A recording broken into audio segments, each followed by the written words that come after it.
Coucou mes amours, bienvenue dans les chroniques de Malaika. Aujourd'hui, nous allons faire notre revue critique de la série de Monsieur à l'heure, une autre erreur dans le mariage, épisode 15. Ça commence avec Chioma qui est tellement fâché contre sa tante, qui dit donc tantine, tu vois un homme qui maltraite ta fille, qui l'enferme dans la maison, qui la coupe de tout le monde entier, de toi, de son frère, de son boulot, de ses amis, de tout, donc qui la traite comme une prisonnière dans sa propre maison. Et qui t'a mis en prison, qui a mis ton fils en prison, qui va en finir avec ta fille, et tu dis que le mariage, il faut arranger ça à l'amiable. Parce que la maman est en train de dire qu'il faut arranger ça à l'amiable, il faut trouver une solution. Donc maman, toi tu peux t'asseoir là, tu dis les choses comme ça. Je n'arrive pas à croire. Comment est-ce que tu peux t'asseoir et tu dis que tu veux que ta fille reste dans ce mariage? Elle dit, parce qu'elle ne veut pas que sa fille, je ne veux pas que ma fille finisse comme toi, Chioma. Regarde-toi, tu n'es pas dans ton foyer, tu as quitté ton mariage. Je ne veux pas. Et son frère demande à ta maman, donc toi, tu préfères que ma soeur puisse être enterrée. Tu parles de le mariage consiste de deux personnes et deux familles, pas une personne qui a tout de maltraiter l'autre. C'est Jeff qui dit cela. Jeff dit, maman, comment est-ce que tu peux t'asseoir ici? Tu dis qu'un homme qui est en train de maltraiter ma soeur doit rester dedans. Tu appelles ça le mariage? Ça c'est les conneries. Maman, ça ce n'est pas le mariage. Ok, ma soeur est malheureuse, ma soeur pleure tous les jours, ma soeur se fait tabasser chaque jour que Dieu a créé, et tu t'assois et tu dis que ça c'est le mariage, elle doit rester dedans. Tout ça pourquoi? Parce qu'il faut à tout pour qu'elle soit mariée. Jamais de la vie, maman, je n'ai jamais vu une chose pareille. Elle dit, mais pourquoi est-ce que vous dites ça? Pourquoi est-ce que vous me blâmez? Pourquoi est-ce que vous pouvez ce n'est pas que je n'aime pas ma fille, mais le problème c'est seulement que moi, le fait que je ne veux pas qu'elle finisse comme Chioma. Je ne veux pas. Regarde Chioma qui a quitté son mariage. Chioma dit, attends, Tantine, tu dis quoi? Tantine, tu as osé. Tu m'as fait venir ici pour m'occuper de ma soeur, pour l'aider dans les problèmes qu'elle a. Maintenant, tu dis qu'elle ne veut pas que tu ne veux pas qu'elle finisse comme moi. Heureusement, Dieu merci que j'ai vu un homme, j'ai vu que j'étais mariée à un homme qui me traitait exactement comme qu'il te traite Angèle. J'ai pris mon courage entre les deux mains. J'ai quitté et aujourd'hui, tu trouves que je suis un problème. Et aujourd'hui, tu trouves que je ne peux pas rester dans un foyer. Donc, maman, tu trouves que c'est moi le problème. Ce n'est pas l'homme. Et toi, tu préfères, pour sauver face, tu préfères que ta fille que tu as mise au monde, donc que cet homme-là finisse avec elle. Que cet homme-là l'envoie de l'autre côté. Tout simplement parce que tu veux sauver face. Tout simplement parce que tu ne veux pas que les gens disent que regarde ta fille, elle a quitté son foyer. Et aujourd'hui, moi, je suis devenue une moquerie. Donc, tu te moques de moi aujourd'hui, maman. Il n'y a pas de problème. Il n'y a pas de problème. Moi, ce que je vais te dire, c'est que quel qu'en soit ce qui arrive, Chioma, c'est ma soeur. D'accord? C'est ma soeur. Malgré tes petits micmacs là, tes petits simaris, je m'en fous. Si c'est la dernière chose que je ferai pour que avant de quitter ce monde, ma soeur quittera ce foyer. Que tu le veuilles ou pas, maman. Que tu le veuilles ou pas, ma soeur va quitter cette maison. Est-ce que tu as compris? Ma soeur va quitter cet homme. Je m'en fiche de ce que tu peux te dire. Tu vois, je m'en fiche de ce que tu peux penser. Ce n'est pas mon problème. Mais je ferai tout mon possible. Tout ce que je pourrais pour que ma soeur sorte de là. Tu as compris? C'est tout ce que moi j'ai à te dire. En dehors de ça, maman, je n'ai plus rien d'autre à te dire. Et je ne suis pas fâchée. Crois-moi, je ne suis pas fâchée. Tu as compris? C'est tout ce que moi j'ai à te dire. Et la maman dit que, pardonne-moi ma chérie, ce n'est pas que, ne prends pas mal ce que j'ai dit. Ce n'est pas comme ça. Je ne voulais pas le dire de la sorte, tu vois. Je voulais dire ça autrement, mais c'est sorti comme c'est sorti, tu vois. Je suis vraiment désolée. Mais il faut aussi comprendre qu'il y a trop de divorces, tu vois. Il y a trop de divorces dehors. Aujourd'hui, les mariages ne sont plus comme avant. Ce n'est plus sérieux. Les gens ne veulent plus rester dans le mariage. Et moi, je ne veux pas que ma fille sort, elle se marie et puis elle sort. Tu vois, c'est ça mon problème. C'est de ça dont je me soucie. Je ne veux pas qu'elle devienne célibataire. En plus, elle est enceinte. C'est ça le problème.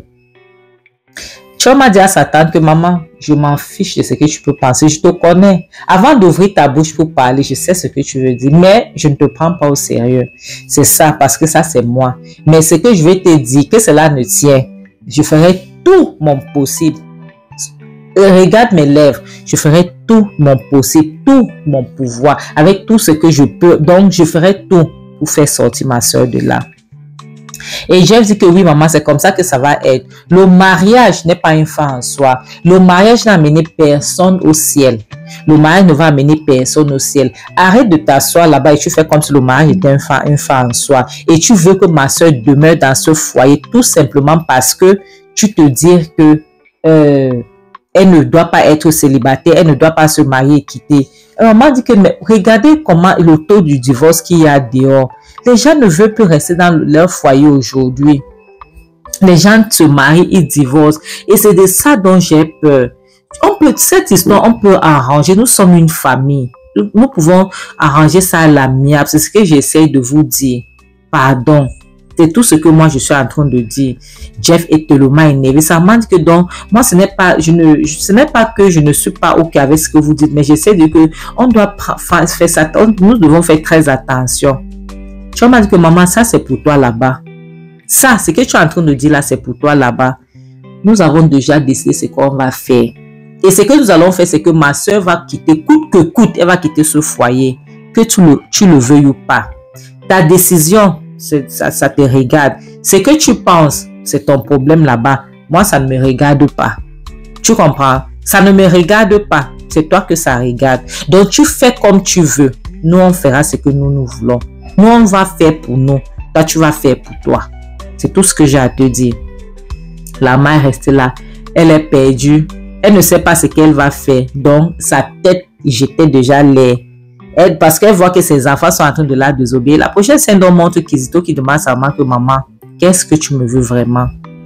Pourquoi est-ce que tu as décidé d'opportuner ma vie? Pourquoi est-ce que tu as décidé de perturber ma vie? Maman, pourquoi as-tu décidé de me rendre la vie impossible? Qu'est-ce que tu veux? Pourquoi est-ce que tu ne peux pas comprendre que je suis un homme?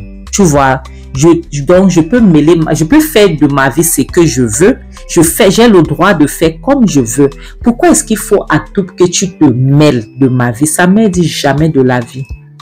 Tant que tu ne fais pas les choses comme il se doit, je vais me mêler de ta vie. Tu as compris? Je veux que tu saches que tant que tu ne fais pas les choses qu'il faut, je vais me mêler. Christo maintenant vu que Angèle venait, ne voulait plus que sa mère parle. Ça m'a dit que je t'ai déjà dit ce que j'ai à dire. Je m'en fiche de ce que tu peux penser. Mais tant que tu ne fais pas les choses comme il faut, je serai toujours dans ta vie. Angèle donc vient, elle dit bonjour. Elle dit, maman, je veux partir au marché. Donc, je vais aller faire les courses pour venir faire à manger. Sa belle me dit, ok, il n'y a pas de problème. C'est bon alors. Kizito qui se lève dit que, maman, je vais accompagner ma femme au marché. Sa mère dit quoi?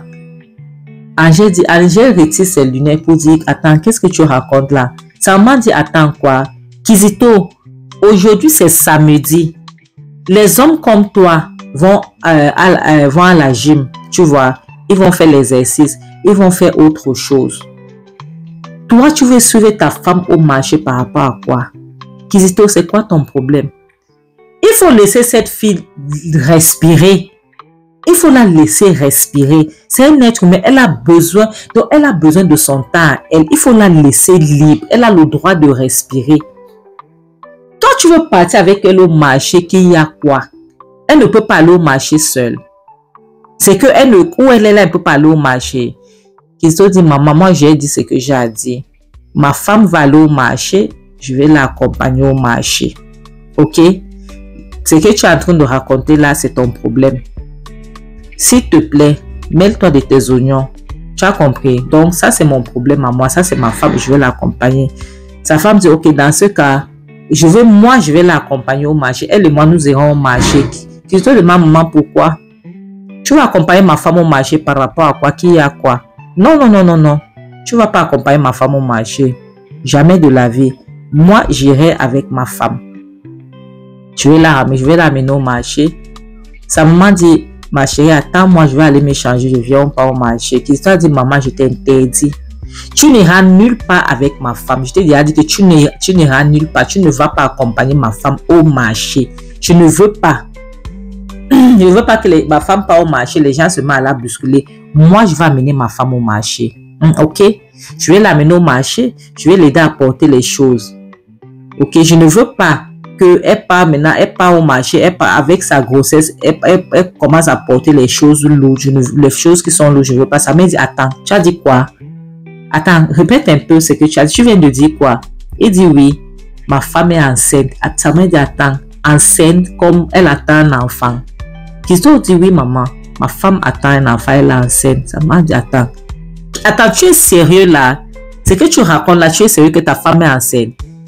Elle se retourne. Elle regarde Angèle. Donc, Angèle secoue la tête. Elle dit, attends. Angèle, tu es enceinte? Angèle dit oui. Christophe la regarde que oui, ma femme est enceinte. Elle se lève, elle se rapproche d'Angèle. Tu vois, elle arrête. Angèle dit, attends. Donc, tu es avec l'enfant. Tu portes un enfant. Angèle dit oui, elle touche le ventre. Il dit waouh. Mais elle n'était pas contente. Non, elle n'était pas contente. Elle dit, attends. Tu es vraiment enceinte? Elle dit waouh. C'est bon, c'est bien. Mes félicitations. Mais elle n'était pas du tout, non, elle n'était pas contente, mes amours, pas du tout.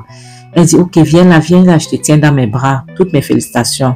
Bravo, c'est bien ça. Je suis contente pour vous, je suis contente, malgré qu'elle n'était pas contente. Et Christo dit, tu vois, alors maman, voilà la raison pour laquelle je suis obligée de l'accompagner au marché, parce que je veux pas qu'elle se mette à porter les choses qu'une femme enceinte ne devrait pas porter. Par contre, lorsqu'il la bastonne, il oublie qu'elle était enceinte. Donc, il dit, maman, maintenant tu comprends pourquoi tu ne peux pas aller au marché avec elle, parce que tu ne pourras pas l'aider. Par contre, moi, je pourrais l'aider. Je veux pas que quoi que ce soit arrive à mon enfant. Donc, je dois l'amener au marché. Et s'il te plaît, toi, tu vas rester. Donc, je veux monter en haut, prendre les clés de la voiture et je vais redescendre, l'amener au marché. Juste au monte en haut des escaliers, sa maman voit comme il part. Elle regarde. Après, elle dit à Angèle, Angèle, s'il te plaît, maintenant, écoute-moi très bien. Je veux que tu m'écoutes écoute, ouvre tes yeux. Maintenant, plus que jamais, tu dois t'occuper de toi et de cet enfant. Est-ce que tu m'as suivi?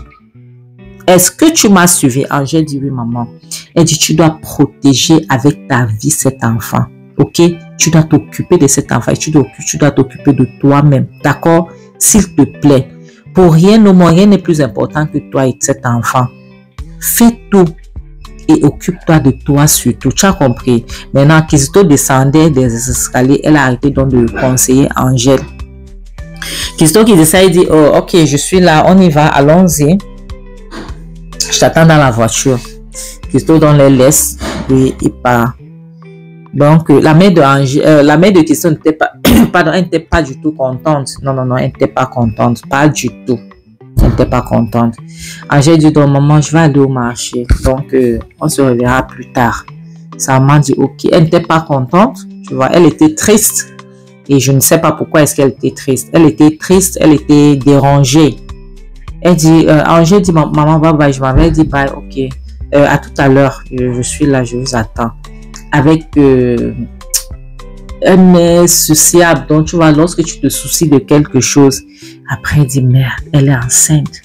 Qu'est-ce que je dois faire? Qu'est-ce que je dois faire? Qu'est-ce que je dois faire? Je dois faire quelque chose, je dois faire quelque chose. Elle prend le téléphone, donc, elle appelle une dame. Donc, on ne sait pas encore qui elle a appelé.